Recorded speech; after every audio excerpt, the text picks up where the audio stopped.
જય હો દોસ્તો, હું ઘણા સમયથી ઓમ વેલનેસ સેન્ટર પર જાઉં છું. ત્યાં ગયા પછી આજે મેં એક નવો અનુભવ કર્યો. ત્યાં જે બેડ છે, બેડશીટ છે, બેલ્ટ છે અને બીજા ઘણા બધા ઉપકરણો છે જે શરીરના અવયવોને થેરાપી આપે છે.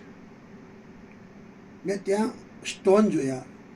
એક જ્યોતિષીના નાતે હું સ્ટોનને બહુ મહત્ત્વ આપું છું, કારણ કે જેમ નીલમ, પોખરાજ, મોતી, પન્ના, ડાયમંડ, એવી જ રીતે લાવામાંથી, જ્વાળામુખીના ગરમ લાવામાંથી નીકળતો આ પથ્થર કેટલો બધો શક્તિશાળી છે એનો મેં જાત અનુભવ કર્યો. એ પથ્થરની અંદર રહેલા વાઇબ્રેશન્સ ક્રમબદ્ધ ગોઠવીને જ્યારે એની બેડ અને બેડશીટ બનાવે અને એના ઉપર માણસ સૂઈ અને થેરાપી લે તો શરીરના તમામ અંગો અને અવયવોને બહુ સરળતાથી ઓપરેશન વગર, દવા વગર આપણે તંદુરસ્ત થઈ શકીએ છીએ. અને હું આપ લોકોને પણ એ અપીલ કરું છું કે ખરેખર તમારે તમારી જાતને ક્યાંય ચીરફાડ ના કરવી હોય તો થેરાપીનો ઉપયોગ કરો.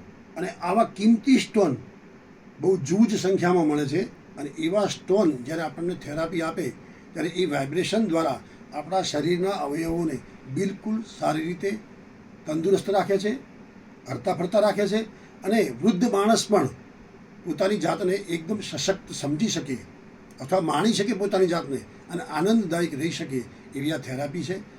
આપ અવશ્ય આવો અને આપના મિત્રો, સગા, સ્નેહીઓ જ્યાં પણ તમને જરૂર પડે ત્યાં આ થેરાપીનો ઉપયોગ કરો. તમારે ત્યાં કોઈ શરીરની ચીરફાડ નહીં થાય, કોઈ દવાની જરૂર નથી. ફક્ત ને ફક્ત તમારે આવીને ત્યાં સૂઈ જવાનું છે, આરામ કરવાનો છે અને છતાં આરામ કરતાં કરતાં બી તમારા અવયવોને કેટલું પોષણ મળે છે.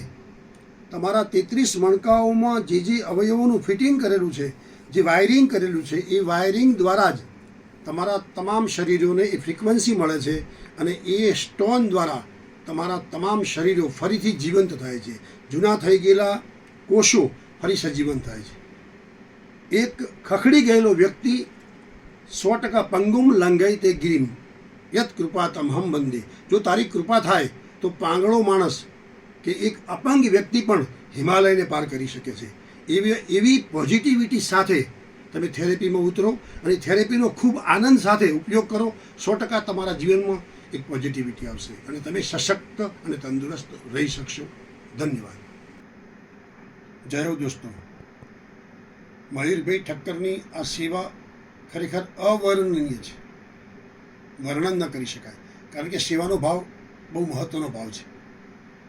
અહીંયા જે થેરાપીમાં આવ્યા પછી મેં ત્યાં વૃદ્ધ વ્યક્તિઓને જોયા, જે આપણી મા સમકક્ષ, આપણા પિતા સમકક્ષ જે વ્યક્તિઓ હતા, એમના શરીરમાં જે ફેરફારો થયા અને આ થેરાપી લીધા પછી એમનામાં જે પણ કંઈ તંદુરસ્તી આવી, કોઈ પણ દવા નહીં, કોઈ પણ ઓપરેશન નહીં, કોઈ પણ જાતનો ત્યાં એક્સરસાઇઝ નહીં અને છતાં વ્યક્તિ તંદુરસ્ત રહી શકે એવી કોઈ પણ થેરાપી હોય તો એ મેં આ થેરાપી જોઈ કે જે ખુરશીમાં બેસીને આરામદાયી પોઝિશનમાં, બેડ ઉપર સૂઈને આરામદાયી પોઝિશનમાં આપણે કંઈ પણ કર્યા વગર આ શરીરને તંદુરસ્ત રાખવું છે.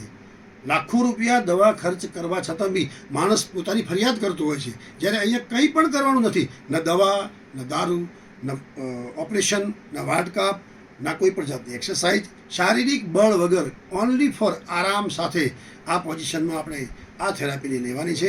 અને એ ઘણા બધા વ્યક્તિઓ સાજા થયા છે, તંદુરસ્ત થયા છે અને મેં મારી જાતે એમનો અનુભવ કર્યો છે. કારણ કે હું જ્યોતિષી છું. એ પથ્થરને હું બિલીવ કેમ માનું છું કે મેં નીલમના રિઝલ્ટો જોયા છે, નાના એવા પોખરાજના રિઝલ્ટ જોયા છે. તો અહીંયા તો હજારો લાવામાંથી નીકળતા નાના નાના પથ્થરોને પોતાની સાઇઝમાં ગોઠવી અને એક બેડશીટ બનાવી છે, એક ચેર બનાવી છે, એક બેલ્ટ બનાવ્યો છે, એક બ્રેસલેટ બનાવ્યું છે, એક નેકલેસ બનાવ્યું છે. તો એની એનર્જી કેમ આપણને ના મળે? તો ફિઝિકલ બોડી જ્યારે એનર્જિક બોડીમાં પરિવર્તન પામે ત્યારે મનુષ્ય સંપૂર્ણપણે તંદુરસ્ત છે એવું સાબિત થાય છે. તો મિત્રો, આપ અવશ્ય મુલાકાત લો અને આનો સદુપયોગ કરો. મારા તરફથી આપ સૌને આ વિનંતી છે.